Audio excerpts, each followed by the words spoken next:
जनाब, आप सबको बहुत बहुत आदाब, ढेरों सलाम, नमस्कार और सत श्री अकाल। मैं हूं प्रोफेसर जेठानंद राही और आप देख रहे हैं मेरा यूट्यूब चैनल। मेरे चैनल को अगर सब्सक्राइब नहीं किया है तो ये व्लॉग देखने के बाद आप उसे ज़रूर सब्सक्राइब कीजिएगा और अपने फैमिली और दोस्तों से भी कहिएगा वो भी सब्सक्राइब करें। मैं आज आपके लिए लेकर आया हूँ एक व्लॉग। मैंने एक सिलसिला शुरू किया था मेरे मुताबिक, मीन्स इन माय ओपिनियन, या जो मैं समझता हूँ, मेरे व्यूज़ हैं या मेरा ओपिनियन है किसी भी पर्सनैलिटी के लिए या किसी भी इंसान के लिए। तो आज मैं एक बहुत ही ज़बरदस्त इंसान, अ ग्रेट ह्यूमन बीइंग, उनके बारे में आपको बताता हूँ। अब ये मेरा ज़ाती जो है वो ओपिनियन है, कोई आदमी इससे डिसएग्री कर सकता है और मुझे उम्मीद है कि ये मेरा व्लॉग देखकर जो हम आज जिस पर्सनालिटी का आज मैं ज़िक्र कर रहा हूँ उसके जो बेटी है या उनके जो दामाद हैं और उनके जो बेटे हैं उनको अच्छा लगेगा और वो फ़ख्र करेंगे कि हमारे वालिद साहब जो है कितने बड़े इंसान थे और कितने बड़े थे। मैं आज ज़िक्र करने जा रहा हूँ कैडेट कॉलेज पिटारो के एक प्रिंसिपल हैं जो अब इस दुनिया में नहीं रहे। बहुत ही अजीम इंसान और बहुत अच्छे एडमिनिस्ट्रेटर, बहुत nice human being, very gentle, down to earth, but उसके साथ साथ वेरी डिसिप्लिन। और कॉलेज में डिसिप्लिन के मामले में, चाहे वो टीचर्स के साथ हो, ड्यूटी के मामले में, उसमें वो बहुत ज़्यादा स्ट्रिक्ट थे और अपनी जो उनकी सलाहियत थी कॉलेज को चलाने की उसमें वो बहुत बड़े माहिर और थे। लेकिन कभी भी उन्होंने किसी टीचर के साथ या इंसान के साथ बदतमीज़ी नहीं की या बुरे तरीके से कोई बात नहीं की। जी हाँ, मैं आज जिक्र करने जा रहा हूँ आपके साथ कैप्टन शुक्रुद्दीन साहब का। कैप्टन शुक्रुद्दीन कैडेट कॉलेज पिटारो में 1980 से लेकर 1980 से लेकर और 1985 तक, सॉरी 1975 से 1975 से लेकर और 1980 तक वो इस अजीम इदारे दर्सगाह के प्रिंसिपल रहे 5 साल के लिए, फ्राम 1975 टू 1980। अब मेरा उनके साथ जो है एक ख़ास जो है वो रिलेशनशिप इस तरह भी बनता है कि वो मेरे पहले प्रिंसिपल थे। और मैंने फ़र्स्ट टाइम उनको कहाँ देखा? मैंने फ़र्स्ट टाइम उनको देखा नूर मोहम्मद हाई स्कूल हैदराबाद में। नूर मोहम्मद हाई स्कूल हैदराबाद में कैप्टन शुक्रुद्दीन साहब, उनके साथ तारिक मुस्तफ़ा ख़ान साहब, प्रोफेसर शमीम अहमद साहब, प्रोफेसर तारिक मुस्तफ़ा साहब जिनके साथ में प्रोफेसर कहना भूल गया था, और सिंध के जो है डायरेक्टर एजुकेशन हमीद सिंधी साहब, और एक और थे डायरेक्टर स्कूल्स में, उनका नाम भूल रहा हूँ, और कलीमुल्लाह साहब हमारे एडमिन ऑफिसर, वो भी साथ थे। तो ये लोग वहाँ पर आए थे नूरमंद हाई स्कूल में। 20 सितंबर थी, 20 सितंबर संडे का दिन था। जनाब मुलाहिज़ा फरमाएं, संडे का दिन था और कैप्टन शुक्रुद्दीन साहब इन सारे लोगों को, स्टाफ मेंबर्स को लेकर अपने साथ कॉलेज की गाड़ी में, उस वक्त वो कॉलेज की गाड़ी एक ही हुआ करती थी, गोल किस्म की डब्बे नुमा, लेकिन बड़ी गाड़ी थी जिसके अंदर मेरा 10-12 जो है वो आदमी जो आराम के साथ सीट करते, वो वहाँ पर आए थे और टीचर्स के इंटरव्यू करने और सिलेक्शन के लिए आए थे। उसमें इंग्लिश सब्जेक्ट भी एक था और मैं उसी हवाले से वहाँ पर इंटरव्यू के सिलसिले में हाज़िर हुआ था उनके सामने। तो पहली बार मैंने उनको वहाँ देखा, क्योंकि इंटरव्यू का टाइम 9 बजे था। 9 बजे इसलिए रखा होगा, अब सितंबर था, लेकिन उसके अलावा उन्होंने कंसिडरेशन ये रखी होगी कि लोग हो सकता है सुबह के टाइम भी अपने घरों से निकले हों, जैसे टंडो जाम है, टंडो अलायर है या मीरपुर ख़ास है। और एग्जैक्टली वही हुआ, मैं भी मीरपुर ख़ास से जो है सुबह को रवाना हुआ। ये और बात है कि बहुत ज़्यादा निकला था जल्दी, क्योंकि मेरी आदत है टाइम से बहुत पहले पहुंच जाता। मैं तो 8 बजे, पौने 8 बजे नूरमंद हाई स्कूल पहुंच गया था। तो मेरे सामने ही स्टाफ आया और मैंने उनको बताया, मैं इसलिए, उन्होंने कहा सही अभी तक तो हमने कमरों को साफ़ ही नहीं किया। फिर उन्होंने उस हाल नुमा एक बड़ा कमरा था उसको साफ़ किया, खोला और मैं इंतज़ार कर रहा था एक कोने में छुप के, ताकि नज़र नहीं पड़े। तो फिर वो कॉलेज की गाड़ी आई, कैडेट कॉलेज पिटारो की, जिस पे लिखा हुआ था कैडेट कॉलेज पिटारो, और उसमें से सबसे पहले जो है चाचा अली निकले, जो कि ड्राइवर थे, और उसके बाद जो है कैप्टन शुक्रुद्दीन साहब। और उनकी एक ख़ास ड्रेसिंग होनी थी, वाइट किस्म की वो शर्ट पहनते थे लूज़, और नीचे वाइट ही ट्राउज़र्स होते थे।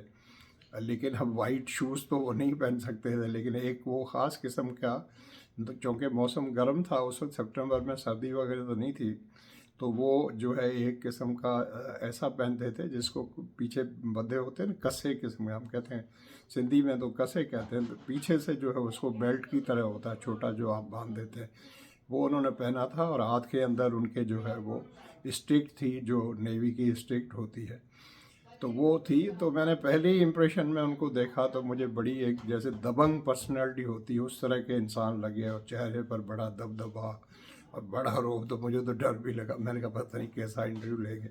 लेकिन साथ ही साथ जो है प्रोफेसर तारिक मुस्तफ़ा खान थे, उनके चेहरे पर वही स्माइल और वही जो उनका ख़ास चेहरा होता था। लेकिन वो भी आपको पता है पठान थे, तो उनको भी जब गुस्सा आता था तो मुझे पता है उनके साथ में रहा हूँ, उनका गुस्सा भी बड़ा डेंजरस किस्म का होता था, लेकिन मेरे से बहुत ज़्यादा प्यार करते थे। वो शमीम साहब नज़र आए एज़ यूजुअल, उनका स्पेशल जो लुक होती थी उसमें कलीमुल्लाह साहब भी नज़र आए। सब लोग बड़े टिप टॉप थे, सिर्फ शमीम साहब जो है शलवार कमीज़ में थे, बाकी सब लोगों ने पैंट शर्ट पहनी हुई था। फिर हमीद सिंधी साहब भी थे, और उनके साथ डायरेक्टर स्कूल से होता। ये सारा इनका बोर्ड था पिटारो का उस वक्त सिलेक्शन का टीचर्स के लिए। तो इंटरव्यू शुरू हुआ तो मैं आपको जो बताने लगा था, उनकी टाइम की पाबंदी, 9 बजे इंटरव्यू शुरू होना था, वो 9 बजे से तकरीबन 10 मिनट पहले ही जो है वो कमरे के अंदर पहुंच गए, और ठीक 9 बजे उन्होंने पहले कैंडिडेट को कॉल किया इंग्लिश का। ठीक, it was exactly on the time. 9 बजे से 2-3-4 मिनट पहले कलीमुल्लाह साहब बाहर आए, और उन्होंने पहले ही कैंडिडेट कहा कि हम इंग्लिश डिपार्टमेंट से शुरू कर रहे हैं।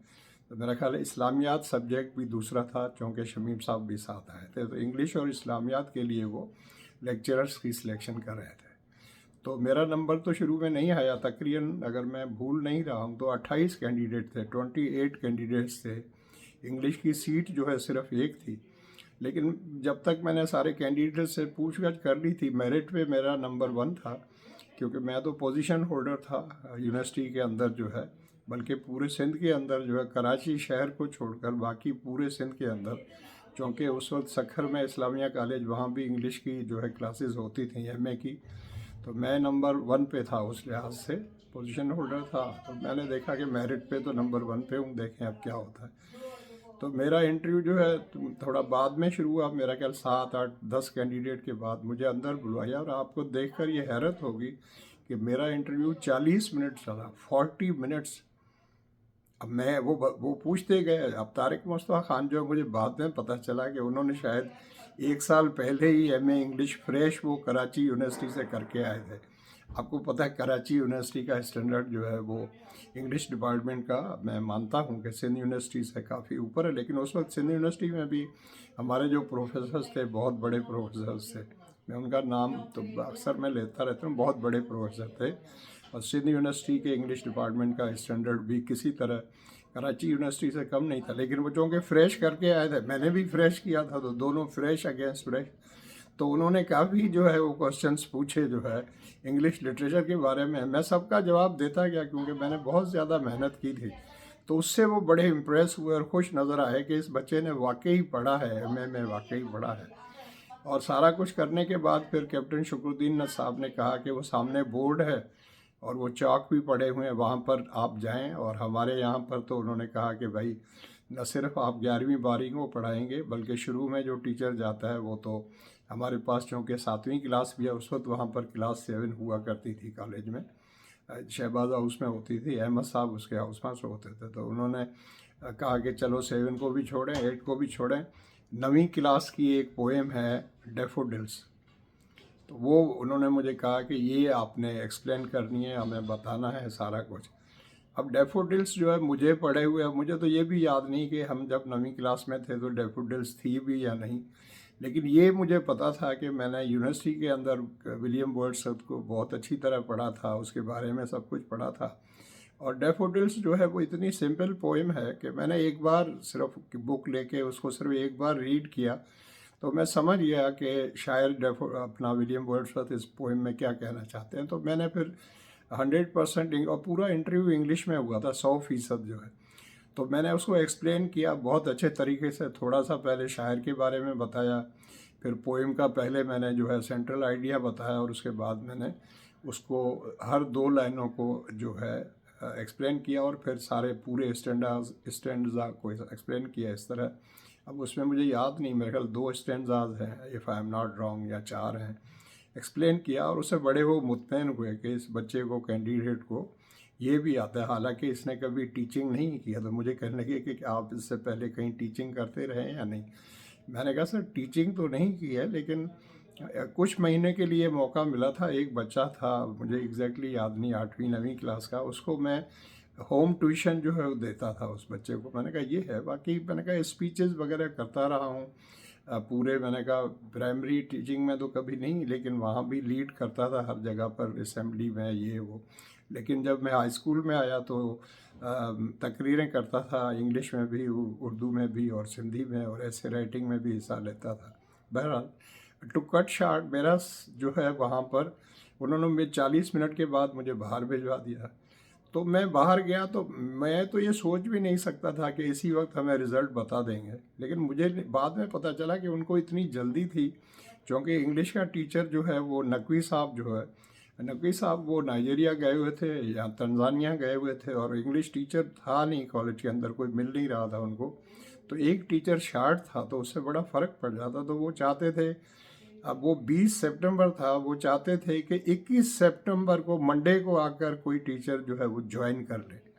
इस तलाश में भी थे, ऐसा हमें कैंडिडेट मिल जाए, अभी का अभी फैसला करना है, अभी उसे बताना है। लेकिन उन्होंने ये अनाउंस शायद किया होगा बाहर के कोई जाए नहीं, लेकिन मुझे नहीं पता था। मैं जब बाहर आया तो मुझे नहीं पता था। तो मैंने जैसे ही बाहर आया तो मैंने कैंडिडेट से बात कर रहा था, तो मुझे एक कैंडिडेट ने बताया कि मुझे तो उन्होंने बता दिया है कि आप जाएं नहीं, आप यहाँ पर रुकें।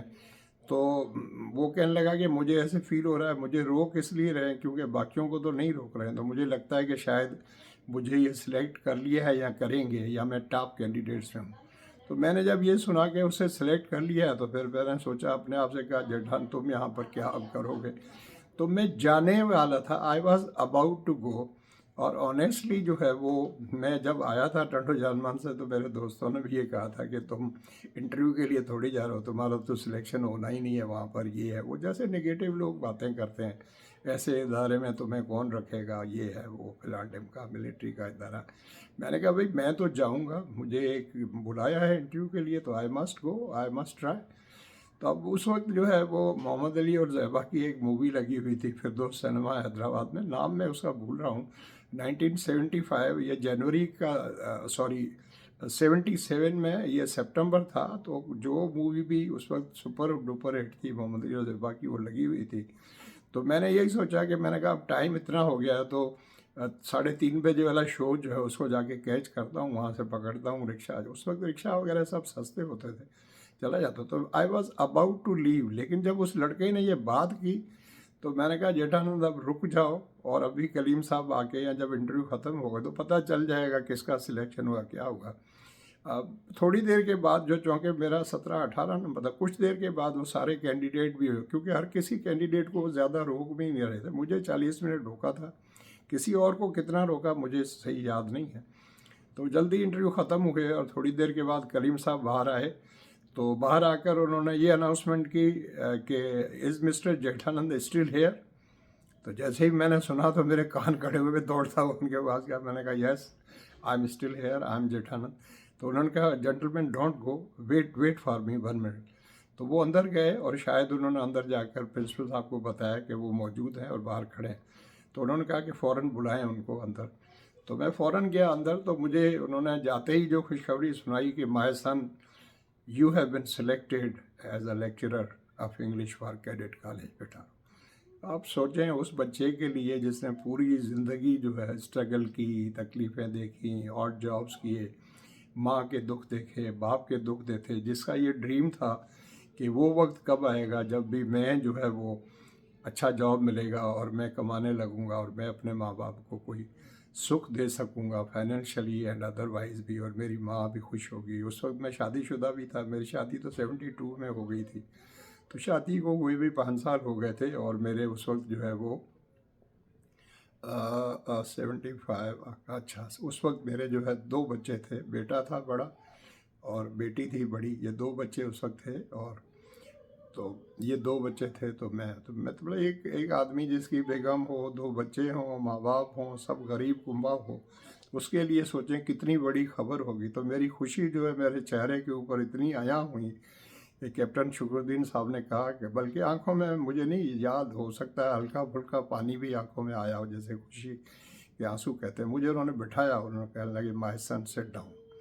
फिर उन्होंने मुझे बताया, मुझे मुतमईन किया कि we have selected you my son because you are number 1 on merit, that's it, don't think anything else. We have not selected you because of your background. We have not selected you because you are a position holder, because if you were a position holder, then you have proved it that you were on the top, or you are at least among the top of the list among all these candidates whom we have interviewed today. तो उसके बाद फिर दोबारा उन्होंने वही 40 minute मुझे बिठाया। आप सोचेंगे 40 मिनट बिठा के दोबारा क्या किया, उनका अपना भी तो टाइम कीमती था, या इस्लामियात के इंटरव्यू होने थे, संडे का दिन था, सबने वापस तो मुझे बिठा के फिर उन्होंने ये कहा, क्योंकि अब मेरे फेथ के हिसाब से या मेरे नाम के हिसाब से उन्होंने सोचा, तो मुझे प्रिंसिपली सारी बात करते थे। उन्होंने कहा माय सन, अगर आप जो है वो गोश्त ना खाते हों तो हम आपके लिए जो बिल्कुल, क्योंकि मैस के अंदर तो गोश्त भी पकता है और बीफ भी पकता है, तो इसलिए हम आपके लिए अलग से, हम आपको अलग कुक जो है ऑफिशियली प्रोवाइड करके देंगे। और आपके वहाँ वहाँ पर जो है ऑलरेडी आपके टीचर्स जो है उनके लिए वहाँ मैस हमने बनाई हुई है, अपना जो क्लब है, ऑफिसर्स क्लब है पिटारो में, तो उनके लिए ऑलरेडी मौजूद है, लेकिन वो आपके लिए एक और अलग कुक होगा। आप अपना सामान उसको दीजिएगा और वो आपके लिए अलग खाना बनाएगा, वो कुक हम आपको प्रोवाइड करके देंगे, आपको कुछ भी उसमें ख़र्चा नहीं करना, सिर्फ चीज़ें अपने। मैंने कहा नो सर। मैंने जब उनको बताया कि मैंने कहा सर बीफ के अलावा मैं सब कुछ खा लेता हूँ, मटन भी खा लेता हूँ, फ़िश भी खा लेता हूँ, चिकन भी खा लेता हूँ, तो उनको बड़ी खुशी हुई। उन्होंने कहा फिर तो it's okay, we have already a mess for our officers and teachers and naval officers already in the college officers club, so no problem, आप उसको ज्वाइन कर लीजिएगा, एडजस्ट हो जाए। फिर उन्होंने मुझे कहा कि आपको जो है हम फ़िलहाल तो घर नहीं दे सकेंगे, फ़िलहाल तो उनके साथ आपको रहना हो, जैसे ही पहला घर खाली होगा तो हम आपको सीनियरिटी के हिसाब से। मैंने कहा सर ठीक है, अभी मुझे घर की कोई फ़ौरन ज़रूरत भी नहीं है, क्योंकि मेरे बच्चे और सब लोग वहाँ टंडो जानवान में तो मुतमईन अपनी अच्छी ज़िंदगी गुजार रहे थे, तो मैं फैमिली को डिस्टर्ब नहीं करना चाहता था ना फ़िलहाल। मैं कहता था भाई ठीक है, मैं रह लूँगा वहाँ, मेरा क्या प्रॉब्लम है, महीने महीने चला जाऊँगा, तनख्वाह जब मिलेगी तो घर चला जाऊँगा और माँ बाप को और बेगम को जाके तनख्वाह दे आऊँगा और वापस लौट आऊँगा, 1 महीने में जाना कोई मसला नहीं है। तो उन्होंने मुझे इस तरह मुतमईन करके और फिर मुझे कहा, सैलरी के बारे में बताया कि इट इज़ ग्रेड 17 और आपकी ये तनख्वाह होगी, ये फैसिलिटीज़ होती, आपको घर दिया जाएगा पूरे फर्नीचर के साथ, फ़िलहाल तो कमरा दिया जाएगा, बाद का बताया, और आपको मेडिकल फैसिलिटीज़ होंगी, आपकी पूरी फैमिली को होगी, ट्रांसपोर्ट है, बसेस हैं, कैसे हैदराबाद जाती हैं, आपके बच्चे आएंगे जाएंगे, फिलहाल ये सब। तो मुझे कहा, फिर बाद में कहा कि जल्दी से जल्दी आप कब आ सकते हैं। हाँ, मैंने कहा मैं तो अभी आपके साथ चल सकता हूँ। तो इस पे सारे लोगों ने कहका लगाया, उन्होंने कहा अभी तो नहीं, अभी हमारे साथ तो नहीं चले। तो फिर प्रिंसिपल साहब ने पूछा आप कल आ सकते हैं। मैंने कहा सर मैं बिल्कुल आ जाऊँगा, मुझे करना क्या है, मैं सीधा यहाँ से भागता हुआ जो है बस में बैठ के जो है मुझे लगेंगे 3.5 घंटे, तो मैं टंडो जानमत पहुँचूँगा और वहाँ जाकर सुबह को पहली बस में मैं अपना सामान उठा। उन्होंने कहा नहीं नहीं नहीं, सामान वामान आपने कुछ नहीं लाना, आपने कुछ नहीं लाना, सिर्फ आपके कपड़े और आपके शूज़ वगैरह ये ले आए, बाकी हम सब आपको प्रोवाइड करेंगे, इवन बिस्तर तक हम आपको देंगे। और उसमें जो है वो जिसे बेड कहते हैं, उस वक्त तो बेड नहीं थे, आजकल तो बेड हैं, तो निवाड़ की जिसे आप कहते हैं, निवाड़ डाली होती है वाइट किस्म की पट्टी वाली, वो हम आपको प्रोवाइड करेंगे, बाकी सब कुछ है। तो डोंट कम, जस्ट कम। कल नूरबंद हाई स्कूल के पास पहुंच जाएं सुबह सुबह, कॉलेज की बस वहां आई हुई होगी, और यही चाचा अली जो है ड्राइवर होगा, हम इसको बता देंगे, और साथ में जो इसके बंदा होता है तो उसको भी हम बता देंगे। साहबजर खान थे उस वक्त साथ। और दूसरे दिन इनसे मुलाकात हुई। मैं वहाँ पहुँच गया सुबह को 6 बजे, पहली बस में निकला, और वो तकरीबन 10 बजे के करीब मैं हैदराबाद पहुंच गया और फ़ौरन जाके वहाँ बैठ गया। बस खड़ी थी, और चाचा ने पंजाबी कहा, वो तुम हुणी आ गए हो, तो बस तो इतों चलेगी 2:30 बजे, पता नहीं जब छुट्टी होगी स्कूल के बच्चों की और कॉलेज की। मैंने कहा चाचा अली नो प्रॉब्लम। और फिर उसमें एक और जो बड़ी अच्छी बात हुई कि चाचा अली ने जब बस चलानी शुरू की हैदराबाद से, तो वही रास्ते, वही गलियाँ, वही जो है अपना जो मिडवे हिल रेस्टोरेंट आया, और उससे पुरानी सारी मेमोरीज रिवाइव हो गई जो यूनिवर्सिटी के दिनों में हम जाते थे अपने पैलेस्टीनियन और जॉर्डेनियन दोस्तों के साथ वहाँ अक्सर। सिनेमा हॉल के आगे भी कुछ गुजरती हुई जो कैपरी सिनेमा है हीराबाद में, तो वो सारी यादें ताज़ा। और उसके बाद फिर वो यूनिवर्सिटी चले गए, सिंध यूनिवर्सिटी इंग्लिश डिपार्टमेंट के आगे से होते हैं। मैंने कहा oh my God, what a coincident. तो वो सारी 2 साल की मेमोरीज जो है हमारे इंग्लिश, वो भी आ गई। तो कट शार्ट, अब लंबा हो रहा ब्लॉग। फिर वापस आए और वहाँ जाकर कलीमुल्लाह साहब से मुलाकात की। उन्होंने कहा कि ठीक है, अब मंडे का दिन है। उन्होंने फिर जाकर मेरी आफ्टरनून में ज्वाइनिंग भी कर ली। हालांकि वो चाहते तो मुझे कह सकते थे कि कल सुबह को आकर ज्वाइन करें, लेकिन उससे वो मेरा एक दिन का नुकसान हो जाता और सीनियरिटी में भी फ़र्क पड़ता है, एक दिन से भी फ़र्क पड़ता है। हालांकि मेरे साथ कोई और था नहीं उस दिन, लेकिन अगर दूसरा भी कोई ज्वाइन करता, लेकिन इस्लामियात का होगा। यस, इस्लामियात। उन्होंने कहा आप फ़ौरन ज्वाइन करें, मैं अभी आता हूँ ऑफिस। तो मेरी वजह से वो घर से चल के ऑफिस गए, और मेरे से वो ज्वाइनिंग पेपर जो होता है उस पर सिग्नेचर वगैरह करा के प्रिंसिपल आपको बता दिया कि सर जेठानंद साहब आ गए हैं। तो वो मंडे का दिन था, तो वो क्लासेस तो चल रही थी। तो मुझे कहा अभी नहीं, कल सुबह से ये आपका टाइम टेबल आपको अभी मिल जाएगा थोड़ी देर में। कल सुबह से आपको पहली क्लास है, इतने बजे असेंबली है, ये है वो। फिर मैं स्टाफ क्लब में गया, वहाँ अनवली शाह साहब और चीमा साहब और ये सब लोग थे, उन्होंने सब कुछ मुझे बताया। तो सुबह ही सुबह जो है मैं तैयार होकर वो जो है कॉलेज में पहुंचा, कपड़े शपड़े पहन के जैसे भी थे, सादा सिंपल किस्म के जो है होकर जाके पहुंचा। सादा तो नहीं थे, हाँ मैं भूल रहा हूँ, वो उस वक्त तो कॉलेज के यूनिवर्सिटी के कपड़े थे मेरे, जो बड़े शौक से बनाए हुए थे मैंने। जो भी कोट वगैरह तो नहीं था, लेकिन बाकी सारे कपड़े थे। तो मैं पहुँच गया, और मेरा पहला जो बैच है, आपको पता मेरा भी पहला बैच और उनका भी पहला बैच 1977 की एंट्री, जिसका अभी थोड़ी देर पहले जो है कमोडोर हमारे जो कमोडोर मुश्ताक अहमद सॉरी जिक्र कर रहे थे 1977 एंट्री का। मुझे हैरत थी क्योंकि वो खुद तो 80 के, लेकिन उन्होंने कहा कि जब मैं 80 में आया था, ये 1980 में, तो 77 वाले जो है 11वीं क्लास में थे, तो उनका बड़ा इन्फ्लुएंस उस पर रहा, और कहते हैं कि वो बेस्ट एंट्री है। तो मेरे हिसाब से भी वो इसलिए बेस्ट है कि वो मुझे कहते हैं कि सर हम एंट्री बेट हैं।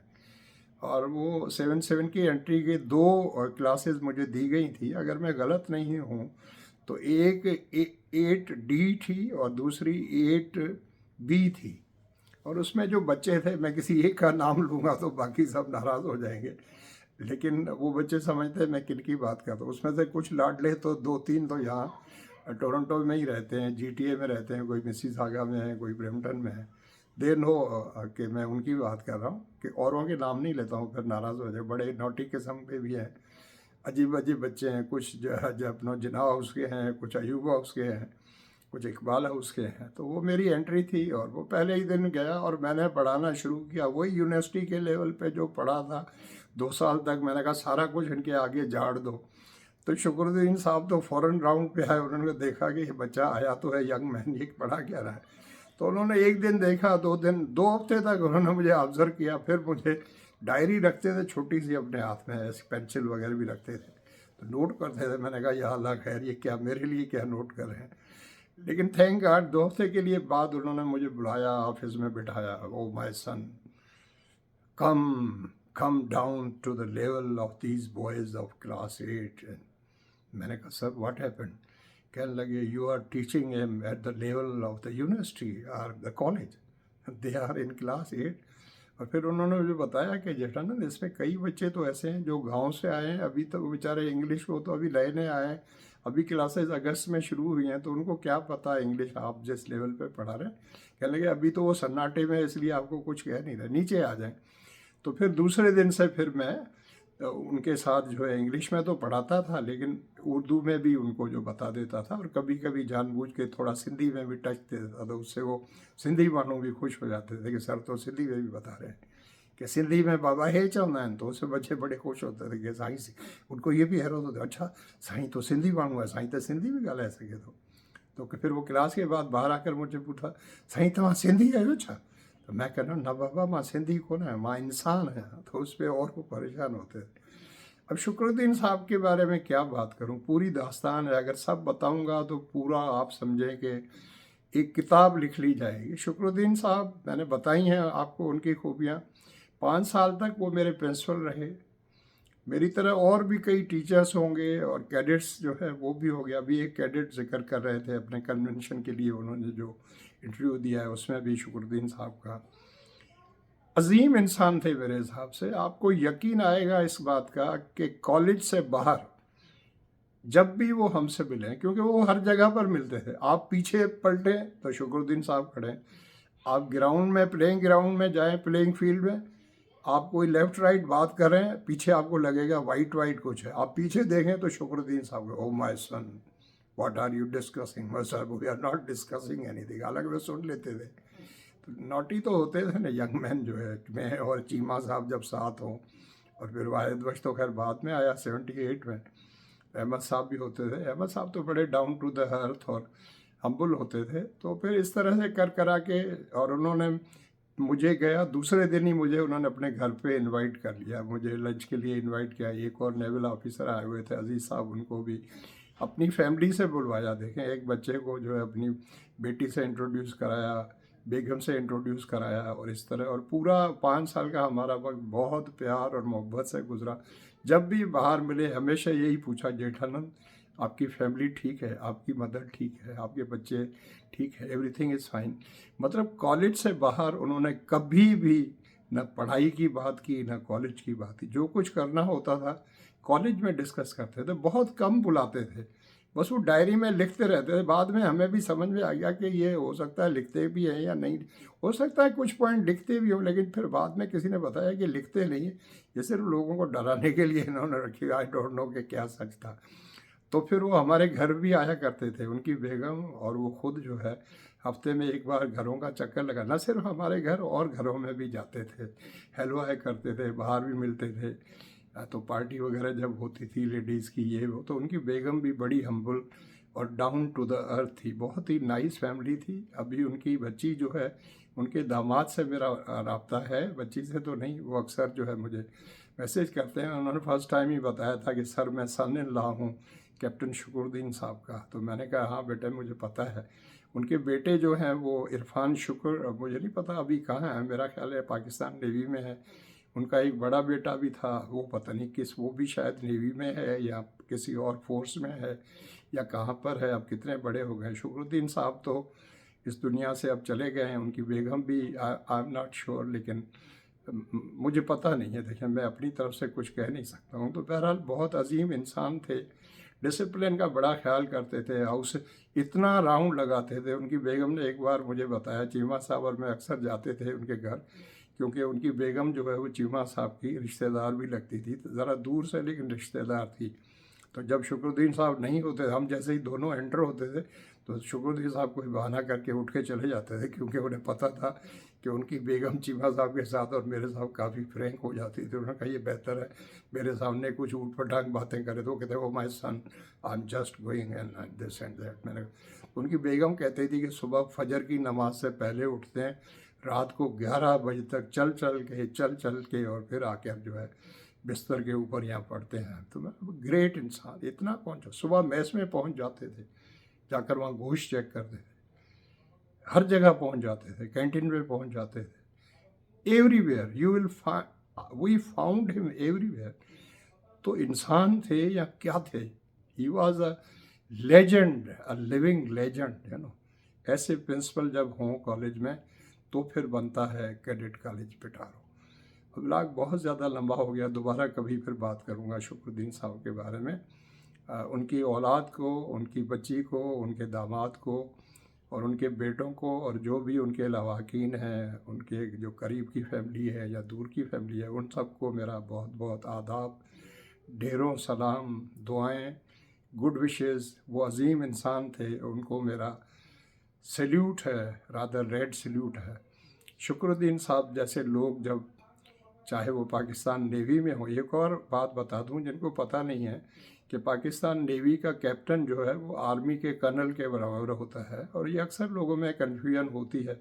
मैं तो सजेस्ट करूंगा कि हमारे फोर्सेस को भी अमेरिका की तरह, यूएसए की तरह, सब फोर्सेस में ऑफिसर्स के एक ही नाम रख लेने चाहिए। वो आर्मी वाले नाम अपना ले, इससे क्या फ़र्क पड़ता है? उससे कोई फ़र्क पड़ता है कि हम अलग अलग नाम रखें? ये गोरों की, मतलब वो ब्रिटेन ने रखे हुए हैं तो ज़रूरी है हम ब्रिटेन को फॉलो करें, हम यूएसए को फॉलो कर लेते, ईजी हो जाता है ना। ये बताने की ज़रूरत नहीं पड़ती कि नेवी का कमोडोर जो है वो अपना आर्मी के ब्रिगेडियर के बराबर होता है। भाई क्यों भाई, एक ही कर दें सबका। Thank you so much for watching. God bless you all. मेरे चैनल को सब्सक्राइब करें, लाइक करें, कमेंट करें। Love you all. अल्लाह ताला आप सबका हामी और नासिर हो। अपनी फैमिली और बच्चों का बहुत ज़्यादा ख्याल रखें। Love you. See you next time.